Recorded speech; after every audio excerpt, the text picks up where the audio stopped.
I got a call from my agent one day, and she said, they're doing this series based on Beauty and the Beast, the original Jean Cocteau film, but it's set in the underneath the city of New York. And I was like, what?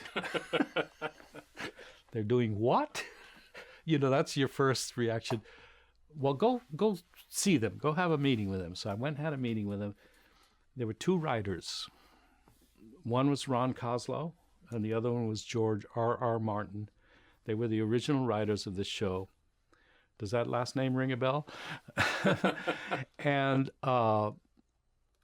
they had written this pilot. They had I think Ron wrote the pilot, and I read the script. It was beautiful. It was exquisite. I mean, the writing, I got to tell you, to this day, if you go back and look at those episodes, the writing is absolutely classic.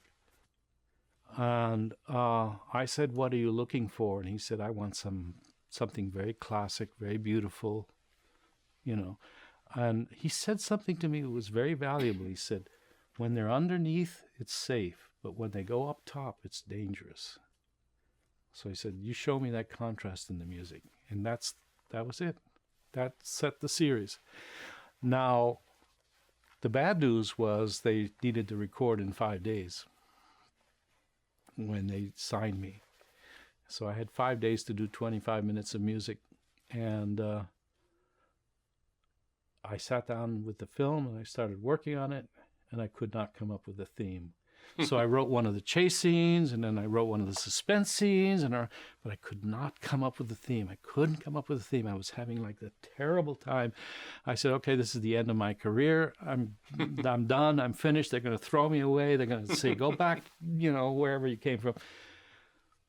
I was looking at, maybe a day or two before the session, I looked at this one scene, and it's a scene where Linda Hamilton leaves the Beast after she's been with him, after she's healed and recovered from her accident.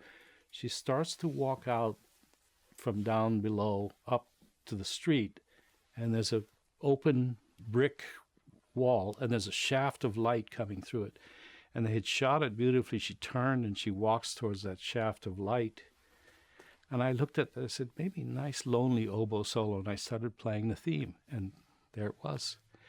But I did it so fast that I didn't have time to enjoy it. So when I got to the session, I thought, okay, I'm finished. They're gonna, but they loved it. So, and it was very beneficial for me because I did win 2 Emmys for that series. It was great. It was all music. The music was a big part of it.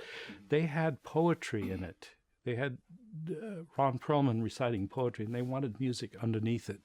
So you had to write these beautiful, quiet, elegant pieces that went with the poetry. It's a marvelous show. It's well worth to go back and look at. And Martin also wrote several episodes, too. They're beautifully written, beautifully written. And you can see the styles of the writing. There's a little bit of it, the Game of Thrones. You can see some of that in there.